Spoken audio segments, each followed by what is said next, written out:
Well, as many of us know, there is truly no typical case of domestic violence. It may involve all members of a family or maybe just one. But we do know that it greatly affects everyone on all levels emotionally, especially the kids, which is why Franklin County Children's Services provides special training to social workers and why the Center for Family Safety and Healing is constantly raising public awareness. Here to share more, we have someone from both. We have Emily Kropat with us with FCCS, and we also have Lynn Rosenthal with the Center for Family Safety and Healing. So ladies, thank you for being here. Thank you for having us. Now, Emily, we have talked many times about how FCCS helps try to reach families where they are. That's a big thing that you guys do. So how is it that you are able to help families where they are when dealing with a domestic violence case? On the day-to-day, caseworkers, as soon as they receive a complaint of abuse, neglect, or family in need of services, first and foremost, we respond promptly within 24 to 48 hours to get to families as quickly as we can. And then we meet families where they are in their home environment whenever is the best time of day to meet with them. And then we work in tandem with families to help identify natural supports that exist for them in order to assist the immediate crisis. If no natural family supports exist, then we refer to community resources. But overall, we work really hard to work in tandem with families as opposed to giving directives.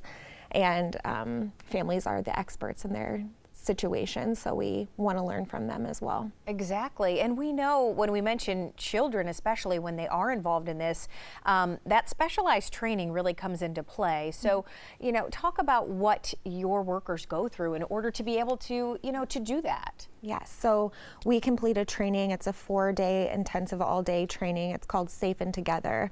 So what that training taught me specifically was the many layers that exist in domestic violence. So domestic violence or intimate partner violence does not always reveal itself in the form of physical violence. A lot of times it's exhibited in control of the children, of the partner, and the trauma and stress of physical violence in the home can show up as early as in infants, from sleep disturbances to failure to attach to caregivers.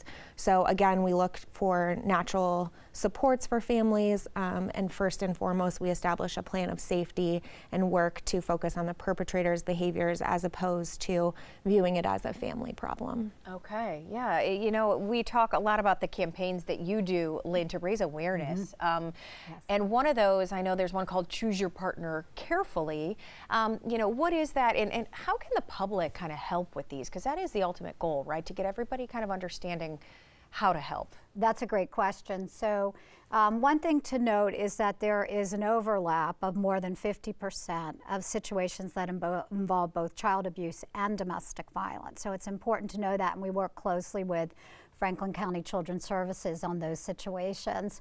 This Choose Your Partner Carefully campaign that Franklin County Children's Services is promoting is a campaign to educate the public about the risks to children when there's a non-biological parent who may be living in the home, or non-biological partner rather, who may be living in the home. So this is a campaign to promote the data that a large percentage of child deaths occur at the hands of a non-biological boyfriend or girlfriend who's living in the home. So what that means is that, of course, people are dating, they have new relationships, they may bring a new partner into the home, but that partner may have indicators of potential risk to that child. Right. So if somebody becomes aware that their new partner, a boyfriend or a girlfriend, is threatening towards their child, has difficulty dealing with a child's emotions or a child's tantrums, is controlling towards a child, controlling to themselves, those could be indicators that there's increasing risk to the child in that home. And I want to say that this campaign is designed to be very supportive of parents. Single parents who are out there trying to take care of their kids and do the best they can for themselves and their children, and to help them understand what potential risks there might be to their children. I think it's important to note that because you're not trying to blame someone or try and create this, a worse situation. You are you know, you are there as a resource, as a helping hand to all of these families, to their children. And we've talked about the Where's the Line campaign, and that's kind of a difficult thing for people to sometimes recognize too, right? Yes. Is where is it when you know somebody's crossing the line? Yes, that's right. Well, if you witness abuse or you think it's happening, this campaign, Where's the Line, is really geared towards the bystander. So that's the person who may become aware of abuse or think that it's happening, isn't quite sure what to do. So you can text, chat, and call to Where's the Line, and we can help talk through that situation. But some indicators, as I talked, threats, controlling behavior, obsessive jealousy can often be an indicator. And sometimes, particularly for teens or young adults, that sort of very obsessive jealousy seems kind of romantic at first, but it actually can very quickly become very dangerous. So if a parent, for example, sees that their daughter is in a relationship and she seems to not be quite sure if she's comfortable in that relationship, or there may be some indicators of this jealous, controlling, obsessive behavior, that parent can reach out to Where's the Line and get more information about that, how to talk to your teenager about healthy relationships and what might be making her uncomfortable in this relationship. And ultimately, it's about